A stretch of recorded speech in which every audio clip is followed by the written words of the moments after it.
Marcos Villegas is who we're gonna get this this clip from, but there's a lot of different interviews out there from different channels because there's a big presser, and Oscar was very vocal about this for some reason. But this is Oscar De La Hoya talking to Marcos Villegas over at Fight Hub, right? It's Fight Hub, SB Nation, saying if you're lazy, here's a clip of Oscar saying Charlo was offered a Canelo fight, but it was turned down. Well, thank you, Marcus, because I am lazy. I'm not going to watch that video. So let's get to what Oscar has to say. If you want to be in a fight, demand these fights. Tell your promoter you want these fights, and we'll make them happen. Fans listening to that would bring up the case of Charlo, that they've demanded to fight Canelo and the fight hasn't happened. No, Sorry, guys. We had an amazing offer, a very lucrative offer for Charlo, and he turned it down. Well, Charlo didn't turn it down, but his agent or whoever's behind PBC, I don't know. I'm not gonna say the offer, but it was for a Canelo fight, and for May of this year, not of this year, last year. And they just didn't happen. So that's the sad part about this. So Oscar saying that there was an offer for last year for Charlo that was very lucrative that Al Heyman, who he's alluding to, turned down.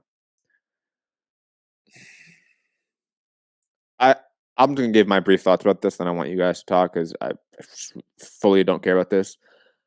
One, Oscar, this would have been nice to come out and talk about when this thing was happening, because then that would actually probably force the fight to happen instead of a year later when you're not negotiating with Charlo anymore. You're negotiating with 3 other fighters, and you just want to bring up his name for whatever reason. Secondly, obviously, if Charlo had a massive lucrative offer for a one-off with Canelo, he sure took it. If he didn't, clear mishap on his part. Third, I kind of don't believe that offer was really sent, though, because it's Oscar, and he seemed like in a really good mood at this presser. And I'd rather see some proof of a term sheet sent, an offer sent. I want some proof now. And, we're going to talk about, the whole Andrew Reese situation, which has a lot of fanboys upset. And I agree with some of the sentiments. Like, look, if you're sending an offer, shouldn't be via IG DMs. It should be an official fucking offer.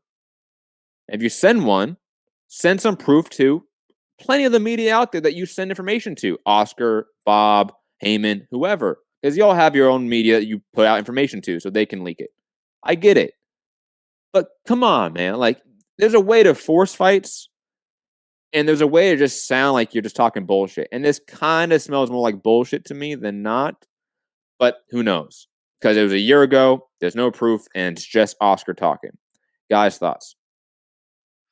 I got a few thoughts on this. Like, if it was anyone else other than Oscar, it would be a lot more credible, right? If it was Eddie, if it was Bob, and they're talking about a year ago in negotiation that we never heard about, I'm questioning it. I'm questioning from all the promoters, Kel Sutherland especially. But like, I'm questioning from everyone. Rob, you know you want to laugh at that. Come on. So half of me is questioning it. The other half is,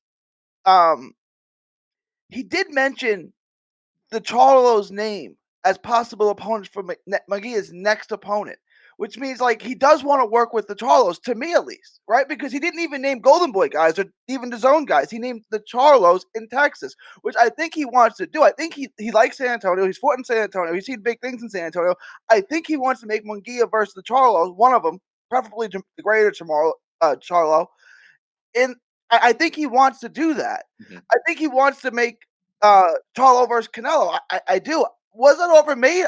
I don't know. You're asking someone who doesn't seem to be in his right mind, right? If this offer was sent, I don't know, but like I can make a good argument that it was, and I can make a good argument that it wasn't. If it was sent, how do you not even entertain this if you're Charlo? This is the jackpot. The Canelo fight is it's like the Floyd Mayweather fight. Like, this is the only fight that really matters, right? This is 10 times, I don't know, 10 times, but 3 4 or 5 times any other person I could get. And it fast. If I win this fight, I'm America's biggest star. I just beat Canelo in front of all those eyes. Like, you make concessions to get that fight, like Floyd did with Oscar. Whatever you want, I'm going to beat Oscar, and I'm going to be the star. Like, I don't know how you turn that down. Just no, we don't want it. When you're fighting Sebastian Highlands of the world and Brandon Cannon Adams and those type guys, it just that doesn't make much sense to me. Like, just to turn it down, you don't hear about any talks, any negotiations, any counteroffers, nothing. Does that seem reasonable to y'all? That seems ridiculous to me. It all seems odd. But Rob, thoughts? Yeah, I question how lucrative it was, but I think one was sent. But again, yeah, you can't tell me he declined it because he was going to get more from fighting Brandon Adams and people like that. So, to me, if an offer was sent, you take that offer to fight Canelo, right? Or negotiate it.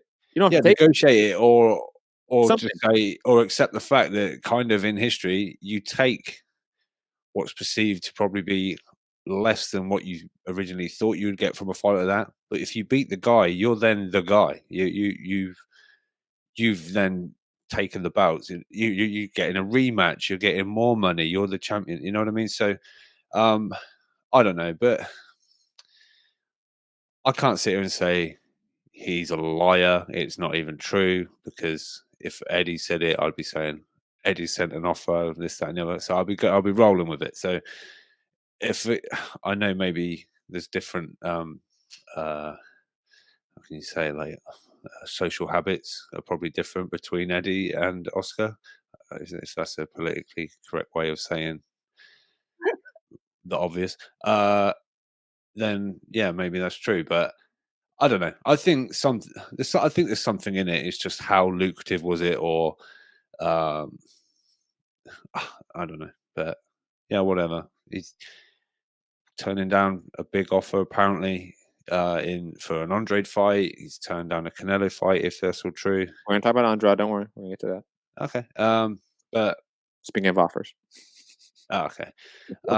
So yeah, I don't know. H-Town stand up. I will say this. I think there's a lot to the idea that promoters know when to say things and what to say to cause reactions from fan bases, and they also know that most of the time they kind of don't get the clap back in media. I would say, like, often I would say in these scenarios when promoters out there say stupid shit, fighters and other promoters kind of just go about their business most of the time. You do get some back and forth occasionally, like the Eddie and the Bobs of the world, but not often, not all the time. And I could see the Charlos just passing this one up and saying, no, we don't need to respond to it. And who knows? I mean, it's awesome. That's instant guilt then. I mean, it is to a degree. I don't know. I mean, it's Oscar. I don't trust Oscar. A lot of promoters I don't trust, but I don't trust him especially. He lowballed his prize prospect, for fuck's sake, man. He went out there and dragged his prize prospect through the mud and the gutter just for some PR or for whatever ego trip that he was on that day. I want to just put this out there. Do you think this or is whatever else he was on that day by Oscar to throw this out there? Because he did mention his name as an opponent from Munguia. That to have Charlo clap back, which he will, saying, I'll take that fight. And then Oscar says, okay, first you take the Munguia fight. If you win that, then you fight. Then you fight Canelo. And he kind of gets it for 2 fights in that way. I hate that. And I know Charlo's not going to accept that shit. Look, if you're Charlo, you're thinking, look, I was a unified champion at 154, something that Munguia never was. I moved up here. I collected a belt for whatever circumstances. I have a belt now. Okay, at 160. I've been fighting at 160 for a couple years now. No, I'm not taking your side offering, your side salad before the main course. I want the fucking steak. And for Canelo, obvious pun there. I want that fucking beef. Do you think Oscar wants that fight next? Do you think that's the fight he wants for Cinco de Mayo? Charlo versus No. Yeah. I think we're gonna get Murata in Japan.